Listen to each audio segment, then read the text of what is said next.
विभिन्न तरह के लोग पाए जाते हैं। ये लोग एक दूसरे से किस प्रकार और क्यों भिन्न हैं, ये हमें अपने इस चैप्टर में देखना है। तो चलिए, सबसे पहले हमें देखना है अमेज़न बेसिन के जीवन के बारे में। अमेज़न बेसिन को जानने से पहले हमें जानना होगा उष्णकटिबंधीय प्रदेश के बारे में। उष्णकटिबंधीय प्रदेश हम कहते हैं कर्क रेखा और मकर रेखा के बीच के क्षेत्र को। ये देखिए, हमने अपनी क्लास 6 के चैप्टर 2 में इसी डायग्राम से समझा था कि ये 23.5 डिग्री उत्तरी अक्षांश और 23.5 डिग्री दक्षिणी अक्षांश के बीच का क्षेत्र, यानी कि हमारी कर्क रेखा और मकर रेखा के बीच का ये जो क्षेत्र है, इसे हम कहते हैं उष्णकटिबंध। इसके साथ हमें यह जानना है कि जो हमारी भूमध्य रेखा है, मतलब जो हमारा इक्वेटर है, उसके 10 डिग्री उत्तर और 10 डिग्री दक्षिण के मध्य के भाग को हम क्या कहते हैं? भूमध्य रेखीय प्रदेश। और अमेज़न नदी इसी प्रदेश से होकर बहती है। ये पश्चिम में पर्वतों से निकलती है और पूर्व में अंध महासागर को पहुंचती है। यानी कि अब हमें क्लियर हो गया है कि उष्णकटिबंधीय प्रदेश कर्क रेखा और मकर रेखा के बीच का क्षेत्र है और भूमध्य रेखीय प्रदेश 10 डिग्री उत्तर से 10 डिग्री दक्षिण अक्षांश के मध्य का प्रदेश है। हमारी जो अमेज़न नदी है वो भूमध्य रेखीय प्रदेश से होकर ही बहती है। यहाँ पे नदी के मुहाने के बारे में बताया गया है। इसे हम 2 से 3 बार अलग अलग चैप्टर्स में कवर कर चुके हैं कि जिस स्थान पे कोई भी नदी किसी अन्य जल राशि में मिलती है उसे नदी का मुहाना कहते हैं। नदियां अपने मुहाने पे डेल्टा या एस्चुरी का निर्माण करती हैं और अमेज़न नदी में बहुत सारी सहायक नदियां मिलकर अमेज़न बेसिन का निर्माण करती हैं। यहाँ पे वर्ड आया है सहायक नदियां। अब ये क्या होती हैं? इन ट्रिब्यूटरीज के बारे में भी हम पहले देख चुके हैं, पर फिर से देख लेते हैं कि ये छोटी छोटी नदियां होती हैं जो मुख्य नदी में आके मिलती हैं। मतलब ये छोटी छोटी नदियां आके अपना जल मुख्य नदी में समर्पित कर देती हैं और इन्हें हम कहते हैं सहायक नदियां या फिर ट्रिब्यूटरीज। मुख्य नदी अपनी सहायक नदियों के साथ जिस क्षेत्र में पानी को बहा के ले जाती है उसे उस नदी का बेसिन या फिर उसका जल संग्रहण क्षेत्र कहा जाता है। और अमेज़न बेसिन विश्व का सबसे बड़ा नदी बेसिन है। इससे पहले जब हमने महाद्वीपों के बारे में पढ़ा था तब भी हमने जाना था कि हमारी जो दक्षिण अमेरिका है उसमें अमेज़न नदी बहती है और ये विश्व के सबसे बड़े नदी बेसिन का निर्माण करती है। अमेज़न ब्राजील के भागों, पेरू के कुछ भागों, बोलीविया, इक्वाडोर, कोलंबिया और वेनेजुएला के छोटे भाग से अपवाहित होती है। चलिए, अमेज़न बेसिन के क्षेत्र को समझने के बाद हमें देखना है कि अमेज़न बेसिन में जलवायु किस प्रकार की होती है, यानी कि कैसा क्लाइमेट होता है। यहाँ पे अमेज़न बेसिन भूमध्य रेखा के आसपास फैला हुआ है और इसीलिए यहाँ पे पूरे वर्ष गर्म और नम जलवायु होती है। हम इस बात को पहले अच्छी तरीके से समझ चुके हैं कि जो भूमध्य रेखा है वहां पे सूर्य का प्रकाश सीधा पड़ता है, इसीलिए उस क्षेत्र में जो गर्मी है वो बहुत अधिक होती है और इसीलिए ये जो अमेज़न बेसिन है यहाँ की जलवायु बहुत गर्म होती है और नम होती है। यहाँ का मौसम दिन और रात दोनों समय लगभग समान रूप से गर्म और आर्द्र होता है, इसलिए यहाँ पे शरीर में चिपचिपाहट महसूस होती है। यहाँ पे लगभग प्रतिदिन यानी कि रोज वर्षा होती है और वो भी बिना किसी पूर्व चेतावनी के। यहाँ पे दिन का तापमान जो है वो बहुत ऊंचा होता है और आर्द्रता भी बहुत अधिक होती है। जो रात का तापमान होता है वो दिन के तापमान की अपेक्षा कुछ कम हो जाता है, लेकिन आर्द्रता वैसी की वैसी होती है। अब क्योंकि हम ज्योग्राफी को बहुत बेसिक से 6th क्लास से समझते आ रहे हैं तो हमें इस जलवायु के बारे में पता ही था। क्योंकि ये भूमध्य रेखा के आसपास का क्षेत्र है इसलिए यहाँ पे गर्मी होगी। यहाँ पे गर्मी होगी तो बाष्पोत्सर्जन ज्यादा होगा, यहाँ पे मौसम में नमी होगी और प्रतिदिन वर्षा होना अनायास है। चलिए, अमेज़न बेसिन की जलवायु को देखने के बाद हम जान लेते हैं इसके वर्षा वनों को, यानी कि अमेज़न बेसिन में पाए जाने वाले रेन फॉरेस्ट को। इन प्रदेशों में अत्यधिक वर्षा होने के कारण यहाँ की जो भूमि होती है उस पर सघन वन उग जाते हैं। सघन यानी कि पास पास, और ये वन इतने सघन होते हैं कि पत्तियों और शाखाओं से एक छत सी बन जाती है, जिसके कारण जो सनलाइट है, सूर्य का प्रकाश है, वो भी धरातल तक नहीं पहुंच पाता। यहाँ की भूमि प्रकाश रहित और नम बनी रहती है और इसीलिए यहाँ पे केवल वो ही वनस्पति पनप सकती है जिसमें छाया में बढ़ने की क्षमता हो। परजीवी पौधों के रूप में यहाँ पे आर्किड और ब्रोमेलाइट पैदा होते हैं। देख लेते हैं कि ब्रोमेलाइट क्या है। ब्रोमेलाइट एक विशेष प्रकार का पौधा है। ये अपनी पत्तियों में जल को संचित करके रखता है, जल का संग्रह करके रखता है। मेंढक जैसे जो प्राणी हैं वो इन जल के पॉकेट का उपयोग अंडे देने के लिए करते हैं। अगर इन वर्षा वनों में पाए जाने वाले वन्य जीवों की बात की जाए तो वर्षा वनों में प्राणी जात की प्रचुरता होती है।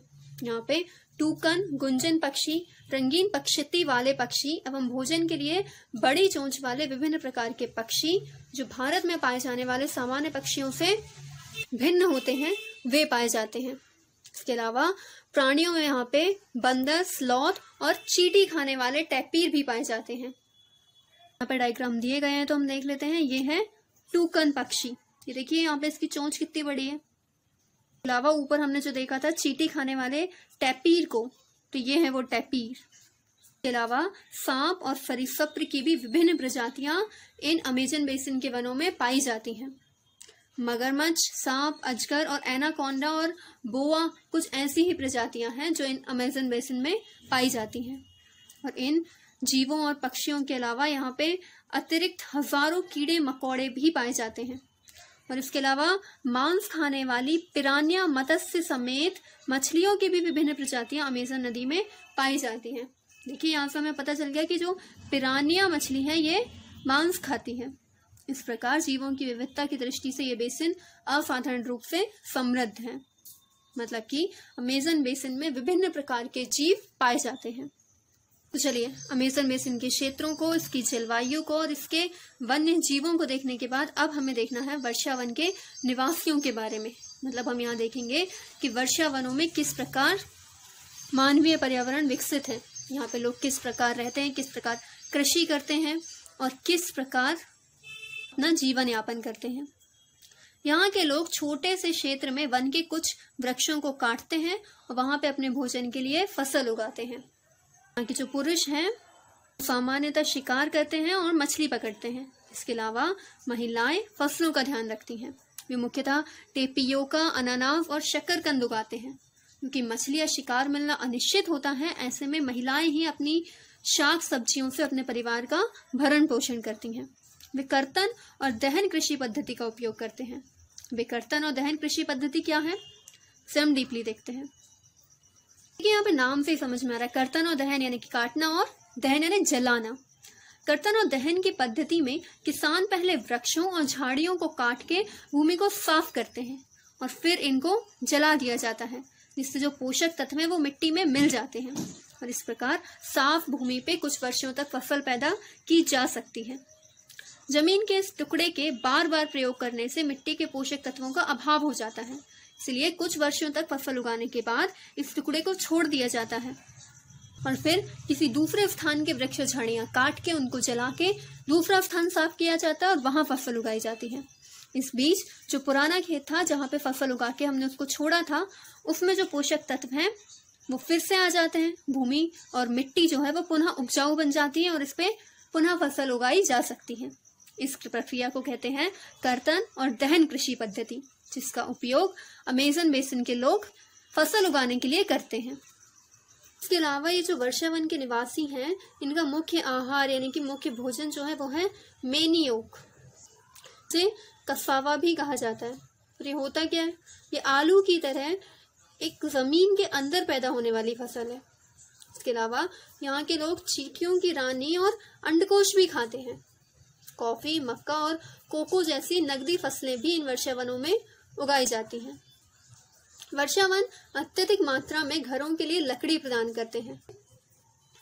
इन वर्षा वनों के जो कुछ परिवार हैं वो मधुमक्खी के छत्ते के आकार वाले छप्परों के घरों में रहते हैं, जबकि जो कुछ परिवार हैं वो मल्लोका कहे जाने वाले बड़े अपार्टमेंट जैसे घरों में रहते हैं, जिनकी छत्र तीव्र ढलान वाली होती है। जैसे जो शब्द है ना मल्लोका, मेनियोक, इन्हें आप याद रखने की कोशिश कीजिए क्योंकि ये कई बार कथन के रूप में सीधे पूछे जा सकते हैं। अमेजन बेसिन के जो लोग हैं वहाँ का जीवन समय के साथ धीरे धीरे बदल रहा है। पुराने समय में वहाँ वनों के अंदर पहुंचने के लिए एक ही रास्ता था और वो था नदी का रास्ता, लेकिन 1970 में बने ट्रांस अमेजन महामार्ग से इन वर्षा वनों में पहुंचना संभव हो गया। और अब तो हमारे पास विभिन्न हवाई जहाज हैं, हेलीकॉप्टर हैं, जिनके माध्यम से हम इन वर्षा वनों में आसानी से पहुंच सकते हैं।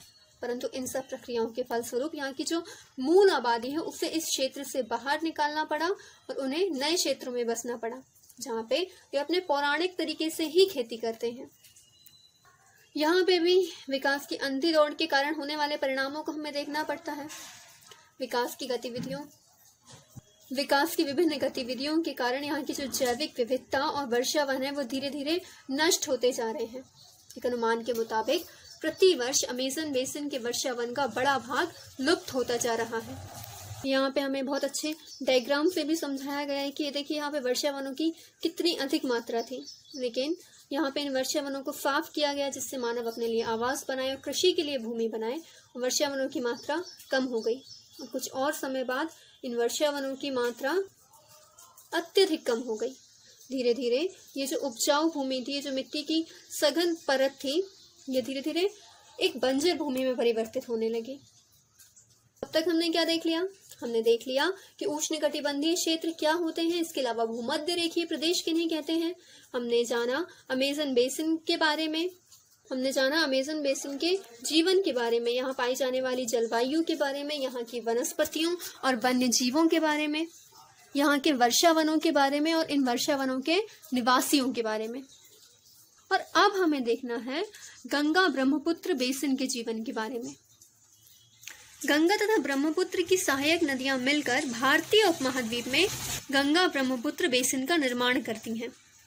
ये बेसिन उपोष्ण में 10 डिग्री उत्तर से 30 डिग्री उत्तर अक्षांश के मध्य स्थित है। की सहायक नदियां हैं कौन कौन सी? तो घाघरा, सोन, चंबल, गंडक और कोसी जैसी गंगा की सहायक नदियां, और इसके अलावा ब्रह्मपुत्र की भी अनेक सहायक नदियां यहाँ पे अपवाहित होती हैं, मतलब यहाँ पे बहती हैं। देखिए, अभी जब हमने अमेज़न बेसिन के बारे में समझा था, वहां पे हम भूमध्य रेखीय प्रदेश और इसके अलावा उष्ण कटिबंधीय प्रदेशों के बारे में जान रहे थे। यहाँ पे गंगा ब्रह्मपुत्र बेसिन के बारे में पढ़ते समय हम उपोष्ण प्रदेशों का अध्ययन कर रहे हैं। गंगा और ब्रह्मपुत्र के जो मैदान, पर्वत एवं हिमालय, गिरिपाद और सुंदरवन डेल्टा इस बेसिन की मुख्य विशेषताएं हैं।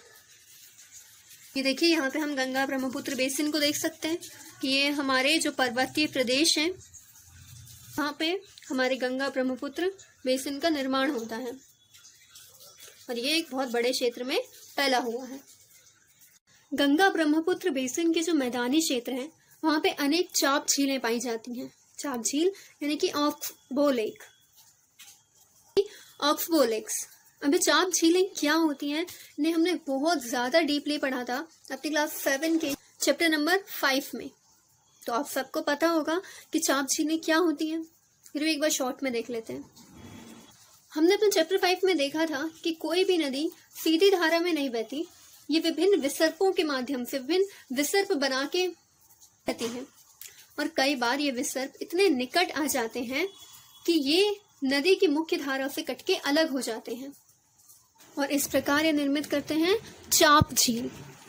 ये देखिए, यहाँ पे चाप झील दिखाई भी गई है। देखिए, जैसे मैं हमेशा आपसे कहती हूँ कि सारे टॉपिक्स एक दूसरे से लिंक होते हैं, इसलिए सारी वीडियोस को एक के बाद एक सीरीज में ही देखा कीजिए, जिससे कि क्लास 6 से 12th की ज्योग्राफी करने के बाद आपकी ज्योग्राफी का कोई भी टॉपिक नहीं छूटेगा। हम एक एक बेसिक टॉपिक को कवर कर लेंगे और उससे रिलेटेड करंट टॉपिक्स को भी। इसके अलावा गंगा ब्रह्मपुत्र मैदानों की जो जलवायु है वो मुख्यतः मानसूनी होती है। मानसून में मध्य जून से मध्य सितंबर के बीच वर्षा होती है, ग्रीष्म ऋतु में गर्मी और शीत ऋतु में ठंडी होती है। गंगा ब्रह्मपुत्र बेसिन में विभिन्न प्रकार की स्थलाकृतियां पाई जाती हैं। जनसंख्या के वितरण में पर्यावरण की महत्वपूर्ण भूमिका होती है, ये हम सभी जानते हैं। हम जानते हैं कि जो पर्वतीय क्षेत्र होते हैं वहां पे बसना प्रतिकूल होता है, आसान नहीं होता, और इसीलिए गंगा ब्रह्मपुत्र बेसिन के जो पर्वतीय क्षेत्र है वहां पे बहुत कम लोग रहते हैं। तो कहाँ पे बसना आसान होता है? आसान होता है मैदानी क्षेत्रों में बसना, और इसीलिए जनसंख्या घनत्व भी मैदानी क्षेत्रों में ही अधिक होता है। जनसंख्या घनत्व होता क्या है? जनसंख्या घनत्व का अर्थ है एक वर्ग किलोमीटर क्षेत्र में रहने वाले लोगों की संख्या, मतलब कि एक वर्ग किलोमीटर में कितने लोग रहते हैं। जैसे कि उत्तराखंड का जनसंख्या घनत्व 189 है, जबकि पश्चिम बंगाल का 1029 और बिहार का 1102, यानी कि उत्तराखंड के एक वर्ग किलोमीटर के क्षेत्र में केवल 189 लोग रहते हैं। जहाँ पे मैदानी इलाकों में कृषि आसानी से की जा सकती है। वहाँ के लोगों के लिए उनका मुख्य व्यवसाय कृषि ही है। तो यहाँ की मुख्य फसल कौन सी है? धान, क्योंकि धान की खेती के लिए हम जानते हैं कि पर्याप्त मात्रा में जल की आवश्यकता होती है और ये वहीं उगाई जा सकती है जहाँ पे अत्यधिक वर्षा होती है। इसके अलावा यहाँ उगाई जाने वाली अन्य फसलों में है गेहूं, मक्का, बाजरा और चना। और जो नगदी फसलें हैं उनमें यहाँ पे उगाया जाता है गन्ना और जूट। इसके अलावा जो मैदानी भाग है वहाँ पे केलों के बागान भी देखे जाते हैं। पश्चिम बंगाल और असम में चाय के बागान मिलते हैं। इसके अलावा बिहार और असम के कुछ भागों में सिल्क के कीड़ों का भी संवर्धन कर सिल्क का यानी कि रेशम का उत्पादन किया जाता है। जो मंद ढलान वाले पर्वत और पहाड़ियां हैं उनमें वेदिकाओं में फसल उगाई जाती है। वेदिकाएं क्या होती हैं? वेदिकाओं का निर्माण खड़े ढलान पर समतल सतह बनाकर कृषि करने के लिए होता है। ढलान को इसीलिए हटाया जाता है ताकि जल का प्रवाह तीव्रता से ना हो। मतलब कि जो पर्वत होते हैं हम जानते हैं वो तो ढलान वाले होते हैं, तो वहां पे ये सिर्फ वेदिकाएं बनाई जाती हैं, उस भूमि को समतल किया जाता है और वहां पे कृषि की जाती है। और ऐसा क्यों किया जाता है? क्योंकि जो ढलान है वहां से पानी जो है वो पूरी तरीके से बह जाएगा तो हमारी फसलों को पानी मिल ही नहीं पाएगा, इसलिए वेदिकाओं का निर्माण किया जाता है और वहां पे फसल उगाई जाती है। हम जानते हैं कि विभिन्न प्रकार की भू आकृतियों के साथ वनस्पतियों में भी विभिन्नता होती है। गंगा ब्रह्मपुत्र के मैदानों में सागवन, साखू और पीपल के साथ उष्णकटिबंधीय पर्णपाती वन भी पाए जाते हैं। ब्रह्मपुत्र के मैदानी क्षेत्रों में घने बांस के घने जुर्मुट पाए जाते हैं। डेल्टा क्षेत्र में मैंग्रोव वन पाए जाते हैं। उत्तराखंड, सिक्किम और अरुणाचल प्रदेश की ठंडी जलवायु और तीव्र ढलान वाले भागों में चीड़, देवदार और फर जैसे शंकुधारी पेड़ पाए जाते हैं। हमने अभी अपने चैप्टर 6 में ही पढ़ा था कि उष्णकटिबंधीय पर्णपाती वन किन्हें कहते हैं, शंकुधारी वन कैसे होते हैं। ये देखिए यहाँ पे बहुत सुंदर से चित्र दिए गए हैं जिससे हम धान की कृषि और असम के चाय के बागानों की कृषि प्रक्रिया को देख सकते हैं। गंगा ब्रह्मपुत्र बेसिन में विभिन्न प्रकार के वन्यजीव भी पाए जाते हैं। इनमें हाथी, बाघ, हिरण और बंदर आदि सामान्य रूप से पाए जाने वाले जीव हैं। एक सींग वाला गेंडा ब्रह्मपुत्र के मैदानों में पाया जाता है। इसके अलावा डेल्टा क्षेत्र में बंगाल टाइगर, मगर और घड़ियाल पाए जाते हैं। नदी के साफ जल, झील एवं बंगाल की खाड़ी में प्रचुर मात्रा में जलीय जीव भी पाए जाते हैं। रोहू, कतला और हिल्सा मछलियां यहाँ की सबसे लोकप्रिय प्रजातियां हैं। मछली और चावल इस क्षेत्र में रहने वाले लोगों का मुख्य आहार है। इसके अलावा यहाँ पे गंगा ब्रह्मपुत्र नदी के आलवण जल में एक प्रकार की डॉल्फिन के बारे में बताया गया है, जिसे स्थानीय भाषा में फुफू अथवा अंधी डॉल्फिन कहा जाता है। इसकी उपस्थिति से जल की शुद्धता का पता चलता है। रसायन की अत्यधिक मात्रा वाले गैर उपचारित औद्योगिक एवं गहरी गंदगी इन प्रजातियों को नष्ट कर रहे हैं। तो चलिए, अब तक हमने गंगा ब्रह्मपुत्र बेसिन के बारे में देखा, इसकी जलवायु, इसकी वनस्पति, वन्यजीवों के बारे में देखा। यहाँ पे बताया गया है केस स्टडी के माध्यम से कि किस प्रकार झील किसी के लिए एक जीविका का साधन बन सकती है, किस प्रकार वहाँ के स्थानीय लोग झीलों को साफ करके वहाँ पे मछली पालन जैसी चीजों से अपना जीवन निर्वाह करते हैं। इसके अलावा गंगा ब्रह्मपुत्र के जो मैदान हैं उनमें कई बड़े शहर और कस्बे हैं, जैसे कि हमारा इलाहाबाद शहर, कानपुर, वाराणसी, लखनऊ, पटना और कोलकाता जैसे 10 लाख से अधिक आबादी वाले शहर हमारी गंगा नदी के तट पर स्थित हैं। इन शहरों में यहाँ स्थित उद्योगों का गंदा पानी बहकर नदी में जाता है, जिससे हमारी गंगा जैसी पवित्र नदी प्रदूषित हो जाती है। और इसी प्रदूषण से हमारी पवित्र नदी को बचाने के लिए हमारे राष्ट्र में गंगा के संरक्षण के लिए शुरू किया है नमामि गंगे कार्यक्रम, जिसके माध्यम से लोगों को जागरूक करके हमारी पवित्र गंगा को प्रदूषित होने से बचाया जाना है। इसके अलावा हम जानते हैं कि हमारे देश में स्वच्छ भारत मिशन भी चलाया जा रहा है। गंगा ब्रह्मपुत्र बेसिन में यातायात का एक सुविकसित तंत्र उपस्थित है। गंगा ब्रह्मपुत्र बेसिन में यातायात के 4 मार्ग सुविकसित हैं।